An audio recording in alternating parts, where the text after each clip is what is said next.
Saya ingin mulai saja Mas Hersu ya. Tadi kan Repli udah bicara panjang lebar ya. Ada beberapa hal. Yang pertama, menurut saya putusan ini cacat hukum dan cacat prosedural. Kenapa dia cacat hukum dan cacat prosedural? Yang pertama adalah tadi sudah disampaikan, kedudukan si pemohon ini tidak memenuhi syarat sebagaimana aturan baik Undang-Undang Mahkamah Konstitusi maupun peraturan Mahkamah Konstitusi sendiri. Sebagaimana dia menolak tadi disebutkan Bang Rizal Ramli, Pak Gatot, dan juga saya mewakili ada 8 atau 9 orang anggota DPD yang mengajukan gugatan presidential threshold itu. Yang kalau kita ukur dengan jumlah jauh lebih besar anggota DPD. Karena anggota DPD itu kan perwakilan per provinsi, sedangkan anggota DPR kan per dapil. Satu provinsi mungkin 10 dapil dan sebagainya seperti itu. Nah, ini kita nggak jelas ya, tadi sudah dijelaskan, tapi memang legal standing yang paling tepat anak mahasiswa ini adalah pengagumnya Gibran. Nah, itu. Dan oleh karenanya maka terkonfirmasi apa yang diungkapkan oleh Saldi Isra di dalam DU-nya. 3 perkara sebelumnya sang paman kan tidak hadir dalam permusyawaratan. Tapi khusus perkara nomor 90 ini, karena ini adalah adresnya adalah untuk Gibran, sang paman langsung sehat dan hadir dan merubah konstelasi komposisi hakim tersebut. Nah, jadi menurut saya ini adalah putusan yang cacat betul seperti itu, baik cacat secara moral maupun cacat secara yuridis. Itu yang pertama. Yang kedua, apakah keputusan ini bisa dilaksanakan? Menurut saya tidak bisa dilaksanakan. Non-executable. Tidak dapat dilaksanakan. Tidak bisa dilaksanakan. Kenapa ini tidak bisa dilaksanakan? Ini saya berpandangan karena Mahkamah Konstitusi itu tidak diberikan mandat oleh konstitusi kita untuk membentuk norma. Putusan itu menambah norma. Putusan itu kan menambah norma. Norma yang selama ini ada minimum umur 40 tahun ditambah, yaitu yang sedang atau telah menjabat ya, pejabat publik yang dipilih seperti itu. Berarti kan menambah norma. Siapa pembentuk norma itu? DPR dan Presiden. Dan oleh karenanya tidak bisa KPU serta-merta untuk melakukan perubahan. Dia harus dirubah dulu. Itu problema hukum yang pertama. Problema hukum kedua kita anggap saja bahwa dia menderabas ini. Karena peraturan Komisi Pemilihan Umum itu masih mengacu pada undang-undang yang belum dibatalkan oleh. Artinya KPU harus merubah lagi PKPU-nya. PKPU dirubah oleh KPU harus mendapat persetujuan DPR dan pemerintah, atau paling tidak memberikan informasi dan dibicarakan bersama. Persoalannya sekarang DPR lagi reses. Ya, lagi reses. Artinya keputusan tadi tidak bisa dilaksanakan untuk siapapun yang umurnya di bawah 40 tahun atau yang pernah menjabat atau sedang menjabat, tidak bisa. Selagi peraturan baik undang-undang maupun. Itu apa istilahnya? Bukan ratifikasi atau apa istilahnya?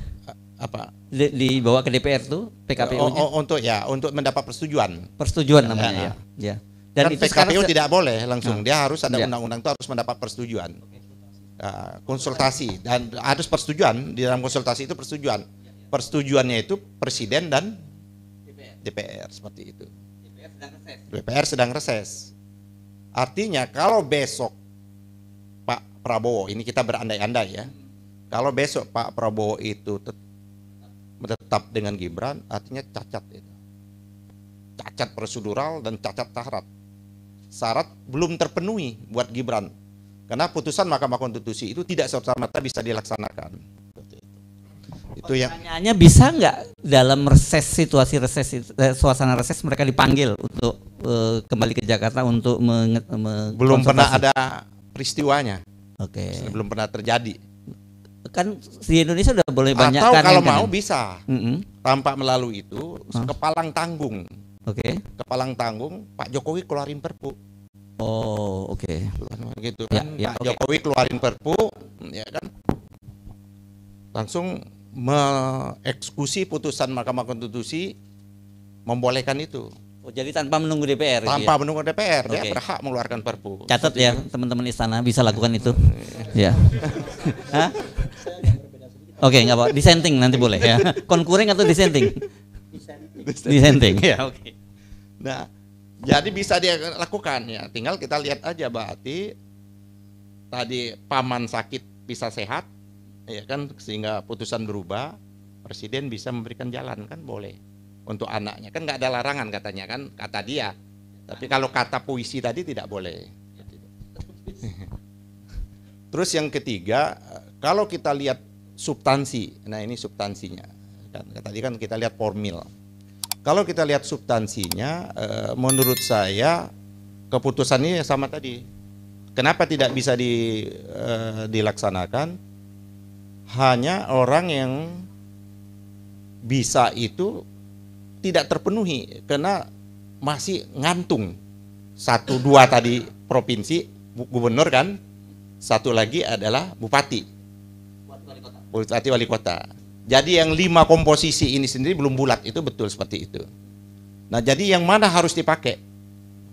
Mau yang dipakai ada pernah menjabat gubernur, atau sedang menjabat, atau menjabat bupati, atau pernah menjabat bupati dan wali kota. Nah, jadi ini menjadi persoalan sendiri seperti itu. Nah, oleh karenanya menurut saya Mahkamah Konstitusi ini, kalau tadi Repli menyatakan sudah kehilangan harkat dan martabatnya terhadap putusan lain, termasuk sesungguhnya Mahkamah Konstitusi itu juga sendiri telah mengangkangi putusannya dia sendiri. Contohnya Undang-Undang Omnibus Law. Undang-Undang Omnibus Law itu kan Mahkamah Konstitusi mensyaratkan karena proseduralnya tidak dipenuhi, maka mengembalikan kepada pemerintah dan presiden untuk merubah agar melibatkan partisipasi masyarakat yang bermakna. Itu bunyi teks putusannya. Tapi sekonyong-konyong presiden mengeluarkan Perpu. Artinya sepihak betul itu. DPR menyetujui, digugat lagi, dan gugatan ditolak oleh Mahkamah Konstitusi. Artinya Mahkamah Konstitusi sendiri tidak bisa menjaga harkat dan martabat keputusannya. Jadi kalau lembaga yang sudah seperti ini, agak sulit kita mempertahankan. Maka saya kira apa yang dikemukakan oleh Bang Rizal Ramli itu sudah harus menjadi tuntutan kita. Kalau Repli menyatakan masih berharap bahwa mundur 4 orang atau dipecat, kalau saya lembaga itu sudah tidak bisa dipertahankan kembali. Ya harus dibubarkan lah, Mahkamah Konstitusi membuang-buang uang negara. Ya, seperti itu.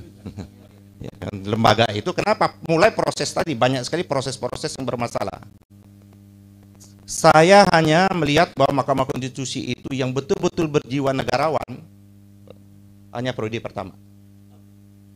Periode kedua, Repli sudah menulis di Kompas sehingga dia hampir menjadi tersangka ya dulu ya, dilaporkan. Repli sudah mengkritik pada waktu itu. Siapa ketuanya pada waktu itu ya? Mahfud MD ya. Karena mengkritik. Ini Mahfud yang sama dengan yang cawapres itu ya. Ya, Repli yang tahu. Repli kan orang Mahkamah Konstitusi dulu ya, pernah jadi seperti itu. Jadi menurut saya memang sudah bermasalah lembaga ini. Banyak sekali persoalan-persoalan yang terjadi seperti itu. Bagaimana dia juga mendapat bonus. Jangan lupa nih, Bang Repli, mendapat bonus perubahan undang-undang MK. Iya kan? Pensiun dia tampak lagi proses pemilihan 5 tahun, dia langsung nyelondong menjadi 70 tahun seperti itu. Jadi menjadi persoalan tadi, timbullah persoalannya si Aswanto kan. Aswanto itu saya menurut informasi, nah ini bocoran nih. Menurut kawan-kawan Komisi 3, Guntur ini bukan untuk menjadi datang ke DPR itu untuk dipilih atau ditunjuk jadi hakim konstitusi, mengantarkan surat dari Mahkamah Konstitusi ke Komisi 3 bahwa kami sudah tidak lagi periodisasi 5 tahun, maka kami umur 70 tahun. Langsung seketika ya sudah, kamu aja yang jadi hakim konstitusi. Dia apa sebelumnya ini jabatannya? Sekjen. Bukan sekjen, dia panitra. Sekjen betul, sekjen Mahkamah Konstitusi. Nah ini jadi memang udah proses rekrutmennya sudah nggak bisa dipertahankan lagi. Yang terakhir kritik saya juga sahabat saya, yang namanya Arsul Sani. Arsul Sani. Ya kan, Arsul Sani ya, karena ada persoalan ini kan. Pada waktu periode kami, dulu tanya itu Saldi itu, kami aja tidak boleh, kami membentuk tim. Pada waktu kita mau menyeleksi, kita membentuk tim yang namanya tim ahli. Termasuk satu di antaranya ada Saldi Isra menjadi tim ahli untuk menyeleksi calon-calon hakim konstitusi itu. Kami tinggal hanya setuju atau tidak setuju. Nah pada waktu itu ada sahabat saya Dimyati, bukan Dimyati, yang sekarang menjadi anggota DPR dari PKS, dia yang dari Nata Kusuma yang dari Banten, dia mau maju menjadi anggota Mahkamah Konstitusi, hakim. Pada waktu itu kita minta anak mundur dari DPR atau maju. Akhirnya dia menarik diri, tidak jadi mencalonkan menjadi hakim konstitusi. Nah sekarang kan dia memilih diri dia sendiri. Ini menjadi problem itu. Makanya menurut saya sudah kita tidak mungkin lagi kita pertahankan. Dan Hakim Aswanto jangan salah dipecat karena dia dianggap yang anggota dipilih oleh DPR, tapi justru banyak sekali ya mengubah undang-undang membatalkan itu. Saya juga menulis lupa podcast pada waktu Hakim Aswanto, saya berikan apresiasi dukungan, tapi saya kritik juga. Dan dia termasuk satu di antara hakim yang menolak gugatan kita masalah presidential threshold seperti itu. Jadi menurut saya ini masih ke depan ini masih belum mulus ini Gibran ini. Belum mulus, dia belum bisa dilaksanakan. Dua saja. Dari sisi hukum ya. Kita hukum. Belum ngomongin politiknya ya. Dari sisi hukum tetap saja keputusan ini cacat prosedural, cacat hukum, ya kan, batal demi hukum, jadi tidak bisa. Yang kedua tidak bisa dilaksanakan, dieksekusi. Kenapa tidak bisa dieksekusi? Kedua, putusan tadi yang konklusi putusan itu berbeda-beda, ya kan, dua hakim. Yang ketiga, PKPU-nya belum bisa dilakukan perubahan.